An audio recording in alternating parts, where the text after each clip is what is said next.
Y dentro de toda la cantidad de temas que hay, algunos bien acuciantes, algunos bien ríspidos, no queremos quitarle espacio, muy por el contrario, queremos darle la relevancia que amerita el anuncio, ¿no?, de tener finalmente en nuestro país un plan integral respecto a la salud mental.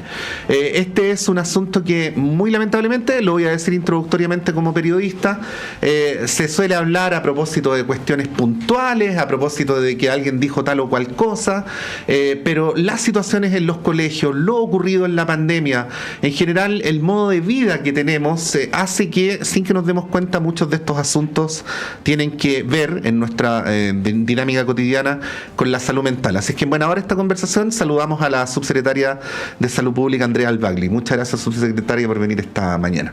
Muchas gracias por la invitación y por justamente darse este espacio de poder conversar de este tema entre medio de la contingencia, como tú decías, y darle un espacio para hablarlo fuera de quizás algún evento puntual que nos haga hablar de la salud mental, porque la salud mental es importante y siempre lo es. Y nosotros como ministerio, como gobierno, estamos muy contentos con ya poder formalizar el ingreso del proyecto de ley integral de salud mental. Son buenas noticias, así que con gusto poder venir a compartir de esta experiencia con ustedes. Bueno, partamos por hablar de este marco más general, ¿Cómo ve el gobierno ese cuadro, ¿no?, en el cual aterriza esto, que obviamente integra distintos tipos de políticas públicas? Bueno, quizás lo primero, como para dar un poquito de contexto, es responder por qué importa, por qué es que tenemos que presentar un proyecto de ley integral de salud mental.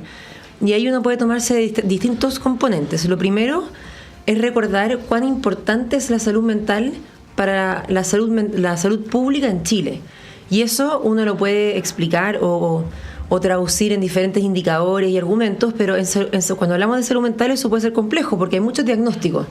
Cuando hablamos de salud mental podemos estar hablando de trastornos del ánimo, de trastornos de la conducta, de trastornos cognitivos, de trastornos de sustancia, y cada uno de ellos tienen diferentes frecuencias e impacto en la salud pública. Entonces existe esto que se llama un indicador sintético, que son la carga de enfermedad, que eso quiere decir cuánto le pesa a Chile en términos de salud pública cualquier, ya sea tema específico de salud o conjunto de diagnósticos. Así también los podemos comparar entre ellos. Y lo que sabemos es que en Chile, cuando uno considera este indicador que suma los años de salud, de vida saludable perdidos, ya sea por muerte prematura o por años vividos con discapacidad, la carga de enfermedad en Chile por problemas de salud mental llega a un 23,2%. De toda la carga de enfermedad se explica por problemas de salud mental. Entonces, lo primero es que es un problema de salud pública muy relevante, y es que es por eso que hay que darle la importancia que eso merece, y es por eso que este gobierno ha priorizado la salud mental como uno de los ejes de trabajo. El presidente Gabriel Boric ha sido muy acertado en eso, siendo incluso reconocido internacionalmente por quien le ha dado visibilidad a la relevancia que tiene la salud mental. Y también hay que sumarlo con cuál es la legislación vigente que tenemos en nuestro país. Porque nosotros tenemos una ley de salud mental promulgada en el 2021, que es la ley 21.331. Y ese fue un muy buen avance para la legislación en salud mental, y tiene una característica, que es que se centra en proteger los derechos de las personas con problemas de salud mental al entrar en contacto con los servicios de salud. Y eso es muy importante. Pero cuando uno mira las recomendaciones más recientes de agencias internacionales, en particular la OPS del año 2023, así como también la Oficina del Alto Comisionado para los Derechos Humanos de las Naciones Unidas, ambos reconocen que los países tienen que actualizar sus legislaciones en dos líneas. Uno, haciéndola, como dice bien el título de este proyecto de ley, que sean leyes integrales. Eso quiere decir integrando la salud mental en todas las políticas públicas. Ya lo decía a la introducción, la importancia de considerar la escuela, el trabajo, los lugares donde las personas hacemos la vida cotidiana. Y lo otro, que también avancen en resguardar la igualdad, la vida independiente y la inclusión social de personas con problemas de salud mental que son severos y y permanentes. Entonces, eso es algo que teníamos el desafío de robustecer en nuestra legislación actual y es el espíritu del proyecto de ley que estamos presentando en esta instancia. Por eso el nombre, Ley Integral de Salud Mental y no solamente Ley de Salud Mental. Ahora, el hecho de que sea integral, que efectivamente agrupe una serie de aspectos que tienen que ver con nuestra vida diaria, imagino que genera una serie de desafíos que no son menores respecto de cómo poder llevar esto finalmente a cabo. ¿Cuáles son los objetivos que se han planteado finalmente con este proyecto? Efectivamente no son desafíos menores, porque lo que quiere decir detrás de la integralidad es que mandata al gobierno a trabajar de manera intersectorial. Y eso efectivamente es un trabajo que no es sencillo, es un gran desafío. Entonces lo que hicimos en la confección del proyecto de ley, por un lado, hicimos un gran trabajo de diálogos ciudadanos para poder recoger de las personas cuál era su expectativa. Participaron más de 2.700 personas en todo Chile.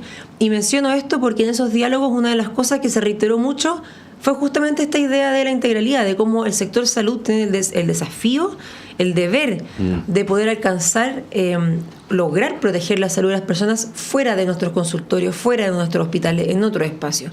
Y por eso es que también la ley de salud mental la trabajamos con otros ministerios. Entonces fue un trabajo intersectorial el diseño del contenido del proyecto de ley. Trabajamos con el Ministerio de Interior, de Desarrollo Social, de Educación, de Mujer y Equidad de Género, de Justicia, de Vivienda y Urbanismo, y también se va a incorporar el Ministerio del Deporte. Entonces la manera en que se incorporan estos ministerios en la ley está al menos de dos formas distintas. Hay algunos sectores que en la ley ya reciben algunas responsabilidades explícitas que van a tener que llevar adelante en el marco de esta ley.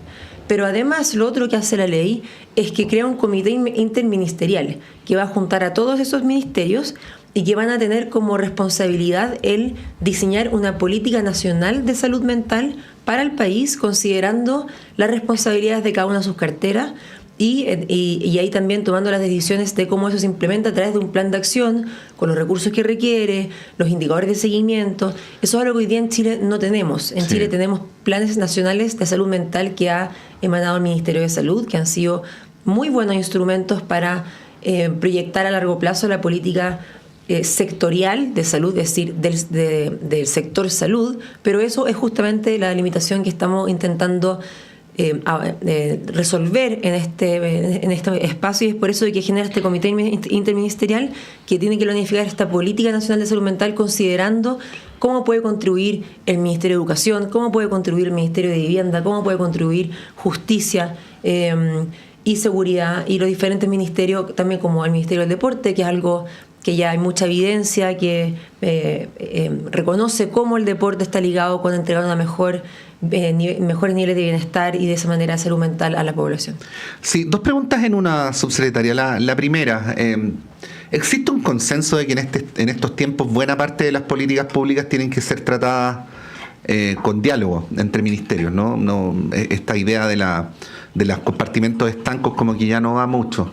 Pero luego del aterrizaje, ver cómo se coordinan los ministerios o las distintas dependencias siempre es un tremendo desafío, ¿no? Por lo tanto, la pregunta ahí es cómo operaría en términos, en régimen, podríamos decir, la coordinación entre las distintas dependencias del Estado para efectos de velar por el cumplimiento de esta ley una vez que eventualmente sea aprobada en el Parlamento. Pero luego, ¿esto implica solamente una readecuación de los recursos o también implica una inyección de nuevos recursos? Y lo pregunto porque desde la campaña presidencial, de hecho, el mismo candidato Boric en su momento lo planteó, estaba la inquietud de que hubiera un incremento en el presupuesto de la salud mental para efectos de que tuviera una mayor proporción de participación en el presupuesto total del Ministerio de Salud, ¿no? Bueno, respecto a estos dos asuntos, ¿qué decir?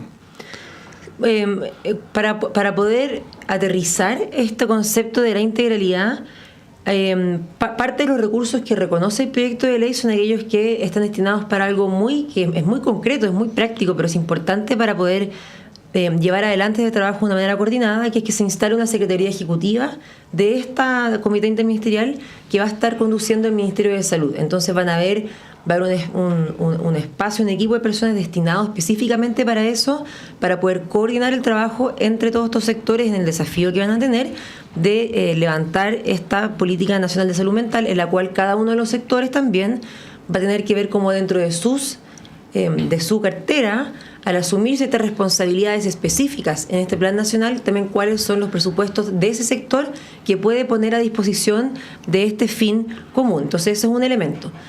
Hay otros componentes de la ley de salud mental que son nuevos, que hay responsabilidades nuevas que no existían antes, que son ciertas prestaciones nuevas que no existían antes, que también requieren de recursos frescos. Por ejemplo, se fortalece el rol de la Superintendencia de Salud, que puede tener un rol fiscalizador y entrar a fiscalizar de oficio para asegurarse el resguardo de los derechos humanos de las personas que, por ejemplo, estén con alguna hospitalización psiquiátrica. Eso no existía antes y, por ende, va a requerir de recursos adicionales. También se incorpora la asistencia judicial priorizada para las personas con problemas de salud mental, y eso también entonces requiere recursos frescos para poder levantar esas carteras y esas prestaciones que no existían antes. Otra cosa es cómo uno avanza en cubrir las brechas que existen de aquellos sistemas de salud mental que ya están presentes en nuestro sistema integrado de los servicios de salud. Y la ley, si bien va a ayudar en eso, porque releva la importancia de la salud mental dentro del sistema integrado de salud mental y establece también ciertos atributos que tienen que tener los servicios de salud mental, el trabajo para ir cubriendo esas brechas es lo que se hace en la discusión presupuestaria año a año. Y en ese sentido, este gobierno ya ha avanzado mucho en eso. Por ejemplo, se han aumentado, cuando uno habla de brecha en salud mental, al tiro lo que más aparece como los problemas más predominantes son los recursos humanos disponibles para poder atender a las personas en el sector público. También mucho la pregunta por cuánta capacidad existe a nivel hospitalario para poder ofrecer internación hospitalaria cuando así sea necesario. Y en esas cosas el gobierno ya ha hecho grandes avances. Por ejemplo, en lo que va de gobierno, hemos aumentado la cantidad de becas de psiquiatría, tanto psiquiatría adulto como también psiquiatría infanto-adolescente. Y cuando lo proyectamos para el año 2025 esperamos poder utilizar toda la plaza disponible de cupo, ofreciendo un aumento de 58 becas en comparado con el año 2021. También hemos aumentado la cantidad de camas. Hay un aumento de 71 camas, 37 nuevas en población adulta, 34 en infanto-adolescente, y para el año 2026 esperamos llegar a un aumento de 359 camas, 263 en población adulta y 96 en población infanto-adolescente. Esto con el trabajo que tenemos de la discusión presupuestaria anual y nuestro plan de inversiones. Entonces, estas dos cosas avanzan en paralelo. Aquellas cosas que nos va a ayudar a avanzar y a resguardar la ley, pero también la reducción de las brechas, que es parte habitual del funcionamiento del sector. Sí, estamos conversando con la subsecretaria de Salud Pública, Andrea Albagri, a propósito de esta presentación que se hizo del proyecto de ley integral de salud mental.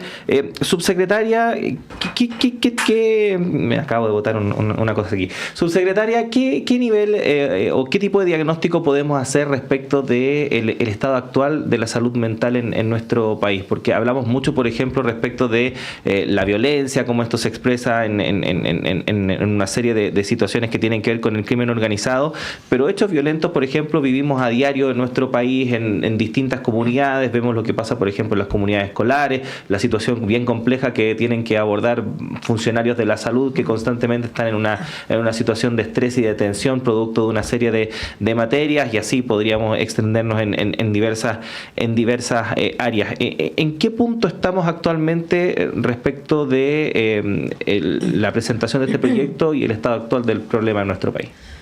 Si pensamos en el diagnóstico de la salud mental en el país, podemos mirar, como les decía al principio, diferentes como diagnóstico o problemas de salud mental específicos. Los más comunes son los trastornos del ánimo.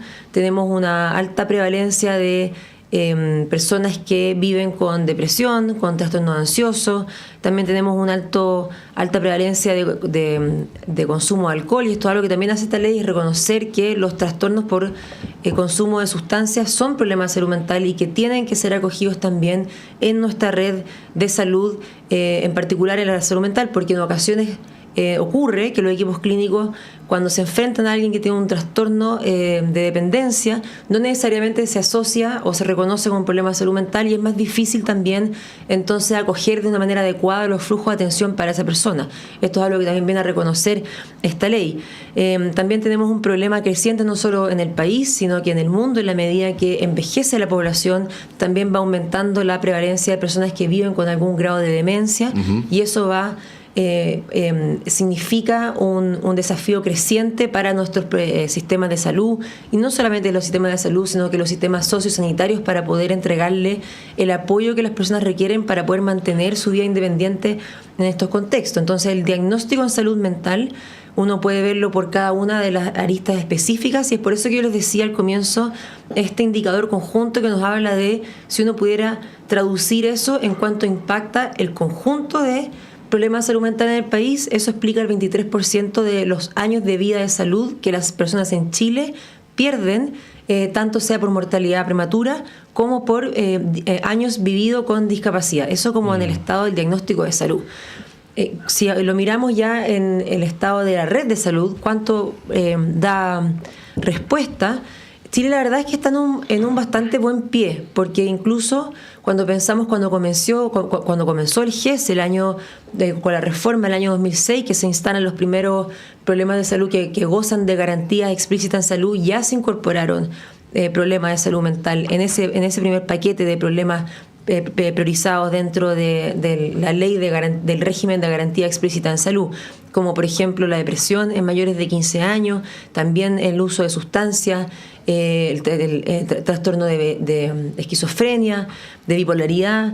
Entonces es algo que tenemos ya incorporado en nuestra red hace tiempo, es decir, desde incluso el año 2000, que ya está instalado y se ha instalado de manera progresiva en la atención primaria de salud de los trastornos del ánimo, con el programa de diagnóstico y tratamiento para la depresión. Entonces ya tenemos una larga trayectoria donde los servicios de salud se han ido robusteciendo en esta materia. Evidentemente siguen brechas, y un poco ya hablábamos de eso, y nuestro desafío es ir disminuyendo esa brecha lo más posible con diferentes estrategias, tanto con capacitación de especialistas, pero también con otras medidas, como por ejemplo lo importante que es capacitar a todos los equipos de salud en salud mental, y no solamente aquellos que trabajan específicamente en salud mental. Esa es una estrategia que es promulgada e impulsada por la Organización Panamericana de la Salud. Y si pasamos entonces al diagnóstico que tú planteas, un poco cómo estamos en otros sectores, también estamos trabajando hace tiempo. Esta ley viene a resguardar y darle un nivel jerárquico legislativo mayor como responsabilidad a algunas acciones que ya estamos tomando, por ejemplo con el sector de educación. Hemos estado trabajando con ellos desde comienzo de gobierno para capacitar a duplas psicosociales en cada una de las comunidades educativas, para que, pensando principalmente en 3 objetivos. Uno, que tengan las capacidades o desarrollar más bien las capacidades que evidentemente ya tienen, pero fortalecer las capacidades que tienen los trabajadores de la educación en generar entornos de convivencia escolar que sean promotores de la salud mental. Eso es muy importante, dado que tú mencionabas los casos de violencia que hemos conocido dentro de los establecimientos educacionales. Eso le pone un desafío a los trabajadores de la educación de poder generar espacios de convivencia que sean saludables para todos quienes conviven dentro de la comunidad escolar. Tienen que además poder identificar y disminuir la presencia de factores de riesgo para aquella convivencia saludable, así como también poder pesquisar oportunamente cuando hay estudiantes, niños, niñas y adolescentes que están presentando algún indicio, alguna señal de tener un trastorno de salud mental, y poder derivarlo oportunamente a los servicios de salud, haciendo la integración entre salud y educación. Sí. Todo esto lo viene a reforzar el proyecto de ley, en que le entrega un mandato específico a educación para que trabaje en estas líneas. Sí, subsecretaria, esta conversación no la estamos teniendo en el aire, ¿no? Opera en el contexto de una transformación cultural, me atrevería a decir, que está teniendo la sociedad chilena. Digo porque seguramente sería inimaginable que un periodista hace 30 años estuviera entrevistando a una subsecretaria de Salud Pública sobre este tema, ¿no? Entonces, ha habido un cambio. Pero uno se pregunta si el cambio ha sido suficiente, porque el otro día, a propósito de la presentación del proyecto de ley, igual había comentarios del tipo: el ministerio debería estar preocupado de otras cosas, hay otras prioridades. como si la salud mental siguiera siendo, por decirlo de alguna manera, el hermano chico, ¿no?, de las políticas de salud más general. ¿Qué reflexión podría hacer usted sobre eso, estando en el lugar donde está, que es el de una autoridad del Estado? Lo primero, como una respuesta así muy rápida a tu comentario, es que es habitual cuando uno le hace un acento a algo en materia de salud, esta observación que tú mencionas de cómo el ministerio debiera estar preocupado de otras cosas es bastante común. Entonces, lo primero que quiero decir, dado el lugar en el que estoy, es que cuando el Ministerio de Salud le pone foco y acento a un elemento, no quiere decir que deje de hacer otras cosas. Eso es lo primero. Entonces lo quiero dejar como... Quiero aprovechar, o sea, debería ser obvio, pero sí, a veces no lo es. Sí. Debería ser obvio, pero sí, no lo es. Sí. Y por eso quiero aprovechar este momento para hacerlo muy explícito. Nosotros tenemos equipos de trabajo en múltiples áreas que siguen trabajando sus funciones habituales. No dejamos de hacer otra o de atender otras prioridades por el hecho que le damos foco a distintas temáticas en ciertos momentos, que eso es parte de la programación del trabajo y la planificación de trabajo de la institución. Entonces, eso es lo primero. Pero también me parece muy acertado lo que tú dices, porque esa es la razón por la que una ley integral de salud mental también es muy importante, que históricamente cada vez menos y usando como un lenguaje coloquial acá para esto, efectivamente la salud mental dentro de la salud y la atención de salud empieza a ser atendido como el hermano chico, como tú decías, como que tiene menos importancia, y eso es algo que una percepción que hay que revertir por dos razones. La salud mental es igual de importante que la salud física, no es menos importante en términos del bienestar de las personas. Y yo creo que esto le hace mucho sentido común a las personas, o sea, quienes nos están escuchando, seguramente quienes nos están escuchando, o ellos, ellas, ustedes han tenido algún problema de salud mental, independiente de la gravedad que eso sea, o algún conocido, algún familiar, algún ser querido que lo haya tenido. Y quizás no tiene ningún problema de salud física, está saludablemente en términos musculoesqueléticos, no tiene problemas cardiovasculares, pero eso no quiere decir que su calidad de vida no se ve afectada cuando tiene un problema de salud mental. Y eso las personas, yo creo que de una manera muy intuitiva lo saben.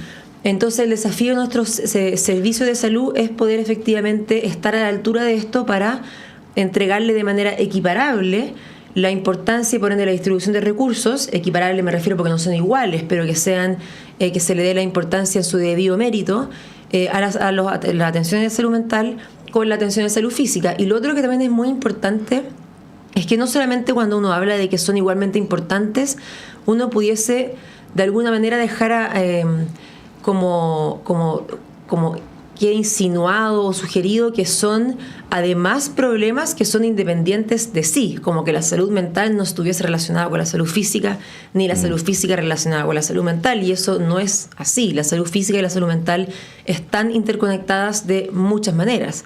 Hay problemas de salud física que nos pueden llevar a desarrollar problemas de salud mental. Está ampliamente ya comprobado que, por ejemplo, las personas que viven con dolor crónico tienen mucho mayor riesgo o más probabilidad de desarrollar trastornos del ánimo. Eso es algo también que yo creo que le hace mucho sentido común a las personas escucharlo. Y en la otra dirección, a la vez, cuando alguien tiene un problema de salud mental, eso puede agudizar problemas de salud física, como por ejemplo hace mucho más difícil la adherencia a tratamiento. Si es que alguien, por ejemplo, tiene una patología crónica de base, que tiene un tratamiento que tiene que seguir, cuando hay un problema de salud mental se hace mucho más difícil que esa persona adhiera a ese tratamiento y por ende esa patología basal física se puede agravar. Y poniéndolo desde el punto de vista ya más quizás por el lado positivo o una de las oportunidades que esto nos ofrece, también hay amplia evidencia de que, por ejemplo, intervenciones físicas llevan a mejores y más elevados niveles de bienestar emocional, como lo es la actividad física. El hacer actividad física tiene una serie de desenlaces favorables para la salud mental, porque, como yo les decía, la salud mental y la salud física no son independientes de sí mismas. Entonces ese es otro motivo por el cual hay que reconocer que la salud mental importa cuando hablamos de salud, y es por eso que tenemos que darle esa importancia que se merece. Subsecretaria Andrea Albagli, agradecerle que haya estado con nosotros